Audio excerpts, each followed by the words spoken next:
ಪ್ರಿಯ ವೀಕ್ಷಕರಿಗೆ ನಮಸ್ಕಾರ. ನಾನು ತಮ್ಮ ಮುಂದೆ ಬರುವ ಉದ್ದೇಶ ಒಂದು ವಿಮರ್ಶಾತ್ಮಕ ವಿಷಯಕ್ಕಾಗಿ. ಅದೇನು ಅಂತ ಕೇಳಿದರೆ, ಪ್ರಸ್ತುತವಾಗಿ ನಡೆಯುತ್ತಿರುವ ನ್ಯಾಯಮೂರ್ತಿ ನಾಗಮೋಹನ್ ದಾಸ್ ಸಮೀಕ್ಷೆಯ ಪ್ರಕಾರ ಒಂದು ವಿಷಯಗಳನ್ನು ತಮ್ಮೊಂದಿಗೆ ಹಂಚಿಕೊಳ್ಳಲು ಬಂದಿದ್ದೇನೆ. ಅದು ಇಲ್ಲಿ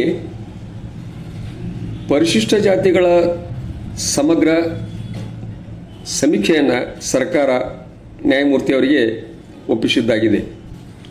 ಆ ಪ್ರಕಾರ ಸಮಗ್ರ ಪರಿಶಿಷ್ಟ ಜಾತಿಯ ಒಳ ಮೀಸಲಾತಿಯನ್ನು ಕೈಪಿಡಿ ಮುಖಾಂತರ ಇವತ್ತು ಚಾಲನೆಯಲ್ಲಿ ಕೊಟ್ಟದ್ದಾಗಿದೆ.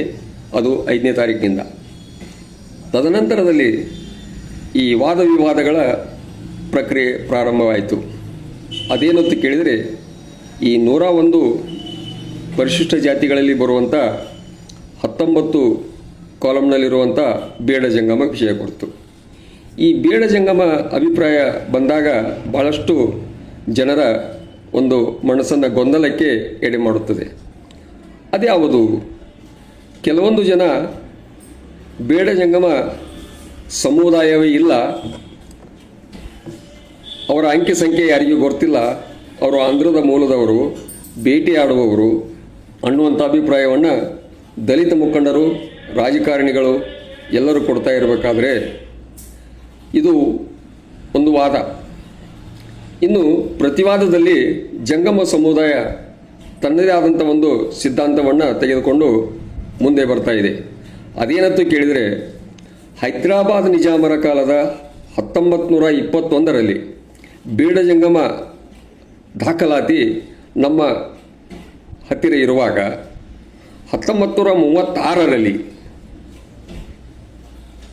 ಬ್ರಿಟಿಷ್ ಅಧಿಕಾರಿ ಲಾರ್ಡ್ ಶೋಬೇಟನ್ ಅವರು ಈ ಬೇಡ ಜಂಗಮ ಸಮುದಾಯದ ಪರಿಚಯವನ್ನು ಕೇಳಿದಾಗ, ಇವರು ಧಾರ್ಮಿಕವಾಗಿ ಭಿಕ್ಷಾಟನೆ ಮಾಡುವಂಥವರು, ಇವರು ಮನೆಗೆ ಭಿಕ್ಷೆಯನ್ನು ಕಂತಿ ಭಿಕ್ಷೆ ಮಾಡುವವರು, ತೋಟಗಳಿಗೆ ಹೋಗಿ ಅಣ್ಣ ಕಡಿ ಕಾಳು ಕಡಿಯನ್ನು ತರುವವರು ಅನ್ನುವಂಥ ಒಂದು ಆಧಾರದ ಮೇಲೆ ಬೇಡುವ ಜಂಗಮ ಅನ್ನುವಂಥ ಒಂದು ಮಾಡಿಫಿಕೇಶನ್ ಮಾಡಿದರು. ಇದು ಮೊದಲು ಜಂಗಮ, ಹೈದರಾಬಾದ್ ನಿಜಾಮರ ಕಾಲದಲ್ಲಿ ಜಂಗಮ ಇರುವಾಗ ಮಾಡಿಫಿಕೇಶನ್ ಆಗಿ 36ರಲ್ಲಿ ಬೇಡ ಜಂಗಮ ಆಯಿತು. ಈ ಎರಡು ಸಮಗ್ರ ಮಾಹಿತಿಯನ್ನು ತೆಗೆದುಕೊಂಡು ಡಾಕ್ಟರ್ BR ಅಂಬೇಡ್ಕರ್ ಅವರು 1956 47 ಸ್ವಾತಂತ್ರ್ಯದ ನಂತರ ಸಂವಿಧಾನ ರಚನೆಯ ವೇಳೆ ಡಾಕ್ಟರ್ BR ಅಂಬೇಡ್ಕರ್ ಅವರು ಈ ಪರಿಶಿಷ್ಟ ಜಾತಿಯಲ್ಲಿರುವಂಥ ಧಾರ್ಮಿಕವಾಗಿ ಭಿಕ್ಷೆ ಬೇಡುವಂಥ ಮತ್ತು ಯಾರು ಮರಣ ಹೊಂದಿದಲ್ಲಿ ಅವರ ಶವ ಸಂಸ್ಕಾರಕ್ಕೆ ಹೋಗುವಂಥ ಈ ಜಂಗಮ ಸಮಾಜ ಆರ್ಥಿಕವಾಗಿ ಮತ್ತು ಸಾಮಾಜಿಕವಾಗಿ ಶೈಕ್ಷಣಿಕವಾಗಿ ಹಿಂದುಳಿದಿದೆ ಅನ್ನುವ ಕಾರಣಕ್ಕೆ ಇವರನ್ನು ಕೂಡ ಆ ಪಟ್ಟಿಯಲ್ಲಿ ಹಿಂದಿನ ಆಧಾರಗಳನ್ನು ಇಟ್ಟುಕೊಂಡು ಪರಿಶಿಷ್ಟ ಜಾತಿ ಪಟ್ಟಿಯಲ್ಲಿ ಸೇರಿಸಿದ್ದಾಗಿದೆ.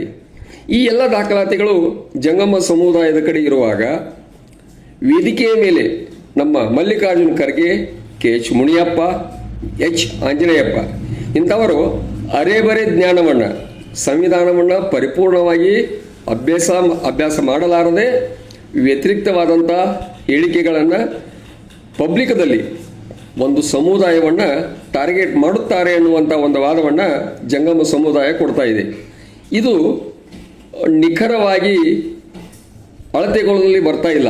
ಸರ್ಕಾರಕ್ಕೆ ಸಾಕಷ್ಟು ದಾಖಲಾತಿಗಳ ಮುಖಾಂತರ ಬೇಡ ಜಂಗಮ ಸಮುದಾಯ ಕೊಟ್ಟರೂ ಕೂಡ ಅವರನ್ನು ಅಲ್ಲಗಳೆಯುತ್ತಾ ಬಂದಿದ್ದು ಇದು ನಿದರ್ಶನ ಅನ್ನುವಂಥ ಒಂದು ದಾಖಲಾತಿಯನ್ನು ಆ ಸಮುದಾಯ ಕೊಡ್ತಾ ಇದ್ದರೆ, ಬೇಡ ಜಂಗಮ ಸಮುದಾಯವಿಲ್ಲ, ಬೇಡ ಅಂದ್ರೆ ಬೇಟೆಯಾಡೋರು ಅನ್ನುವಂಥ ಒಂದು ವಾದವನ್ನು ಇವರಿಡ್ತಾರೆ.